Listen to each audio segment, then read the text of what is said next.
सहारा group और सुब्रतो राय जिसे कभी भुलाया नहीं जा सकता है। बिहार के अररिया जिले में 10 जून 1948 में जन्मे सुब्रतो राय, जिन्होंने 1978 में मात्र 2000 रुपए से अपनी बिजनेस या साम्राज्य शुरू किया और ये बिजनेस दिन दूना रात चौगुना तरक्की करते गया। फिर वहां से उन्होंने कभी पीछे वापस मुड़ के नहीं देखा। बहुत सारे अलग अलग क्षेत्र में पैसा इन्होंने इन्वेस्ट किया, जैसे एयरलाइंस हो, चैनल्स हो, एमबी वैली हो जो कि सहारा ग्रुप की माहिस्मती भी जानी जाती थी। इसके अलावा सहारा का क्रिकेट में तूती बोलती थी। जैसे फिर उसके बाद आईपीएल में 2011 में पुणे वॉरियर्स जैसी टीम भी खरीदी गई, लेकिन बाद में उस टीम को पुणे वॉरियर्स को निरस्त भी कर दिया गया।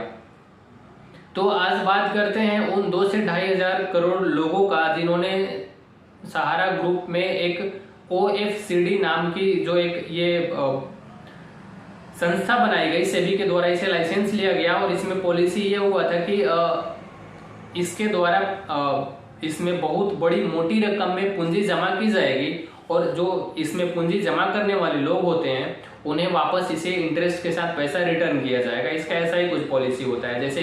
अगर हम उसमें मंथली 2000 रुपए इन्वेस्ट करते हैं तो कुछ एक लिमिटेड टाइम के बाद वो उस 2000 पर मुझे जो भी हो 5% 6% इंटरेस्ट के साथ फिर वैसे ही मंथली मुझे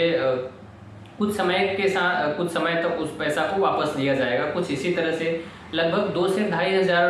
करोड़ लोग अपने जो सेविंग मनी होता है उसमें करीब 24,000 करोड़ रुपए इन्वेस्ट किए और फिर बाद में पता चला 2012 में पता चला कि ये पैसा फ्रॉड किया जा रहा है इस पैसे के साथ। तो धीरे धीरे सेबी ने इस पे जांच बिठाया तो डायरेक्ट उसे पता चल गया कि इस पैसा का फ्रॉड किया जा रहा है। तो फिर इस पे केस हुआ और फिर 2014 में सुब्रतो राय को जेल भी जाना पड़ा और फिर वो 2 साल जेल में रहने के बाद 2016 में पैरोल पे बाहर भी आ गए। तो आज बात करेंगे उन 2 से 2.5 हजार करोड़ लोग जिन्होंने अपने सेविंग्स मनी 24,000 करोड़ इन्वेस्ट किए सहारा ग्रुप में, सहारा इंडिया परिवार में, और फिर उनका पैसा आज तक यानी सुप्रीम कोर्ट के आदेश देने के बाद भी आज तक उन्हें पैसा रिटर्न नहीं किया गया। सुप्रीम कोर्ट का आदेश ये था सेबी को कि आप सहारा ग्रुप से पैसा लीजिए और 15% इंटरेस्ट के साथ इन्वेस्टर्स का पैसा वापस किया जाए, लेकिन सुप्रीम कोर्ट के कहने के बाद भी सेबी आज तक इसमें सफल नहीं हो पाया है और सहारा ग्रुप अभी भी पैसा रिटर्न नहीं किया है। पता नहीं सहारा ग्रुप कितना सेबी को पैसा रिटर्न किया या फिर सेबी पैसा कब रिटर्न करेगी, इसका भी कोई भविष्य में अभी कोई समय सीमा तय नहीं दिख रहा है, क्योंकि ये 2019 में भी सुप्रीम कोर्ट के द्वारा ऑर्डर दिया गया, 20 में भी ऑर्डर दिया गया, यानी समय समय पर सुप्रीम कोर्ट के द्वारा सेबी को यह डायरेक्शन दिया जाता रहा है कि आप 15% इंटरेस्ट के साथ पैसा इन्वेस्टर्स का वापस कीजिए, लेकिन ऐसा नहीं हो पा रहा है। इसके वजह से जो भी अपने सेविंग को पैसा इन्वेस्ट करने वाले जो छोटे छोटे किसान थे वो बहुत सारे किसान इसमें आत्महत्या भी कर लिए। इसके अलावा जो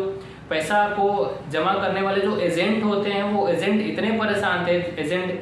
ग्रामीण क्षेत्र में रहने वाले एजेंट जिसे पैसा लिए उनसे लोगों से ये इतना परेशान थे कि बहुत सारे एजेंट लोग भी इसमें आत्महत्या कर लिए, क्योंकि उनके पास वो उतने पैसे नहीं थे जो छोटे छोटे इन्वेस्टर्स को पैसा वापस कर पाए। लेकिन इस पे कोई आवाज उठाने वाला नहीं है, इस पे कोई सवाल खड़ा करने वाला नहीं है, क्योंकि सहारा इंडिया परिवार ने डायरेक्ट इन्वेस्टर से पैसा इसमें इन्वेस्ट कराया और इस कंडीशन पे इन्वेस्ट कराया कि उनका पैसा इंटरेस्ट के साथ रिटर्न किया जाएगा। लेकिन आज अडानी विपक्ष के हर एक नेता के मुंह पे जुबान पे अडानी का नाम है, क्योंकि अडानी एक बहुत बड़ा बिजनेस बन चुका है और अडानी का संबंध डायरेक्ट भाजपा के बड़े बड़े नेताओं से है। बात करें तो मोदी और अमित शाह से है, क्योंकि दोनों लोग गुजरात से ही है। और ऐसा बात नहीं है कि 2014 से पहले अडानी का कोई बिजनेस नहीं था। हाँ, वो सही बात है कि 2014 के बाद बिजनेस में बहुत ज्यादा तरक्की हुआ है और वो भाजपा के सरकार में आने के बाद ही हुआ है। लेकिन सुब्रतो राय द्वारा उनका कंपनी के द्वारा किया गया फ्रॉड का पैसा कब वापस मिलेगा, इस पे कोई सवाल उठाने वाला नहीं है। संसद में इस पे कभी कोई सवाल नहीं पूछा कि हाँ ये कब मिलेगा, सुप्रीम कोर्ट के आदेश देने के बाद भी नहीं मिलेगा। लेकिन विपक्ष में के नेताओं को एक मुद्दा चाहिए मुद्दा चाहे बकवास हो, फालतू हो, कोई ध्यान देने वाला नहीं हो, लेकिन एक बोलने के लिए मुद्दा चाहिए, संसद को नहीं चलने देने के लिए एक मुद्दा चाहिए।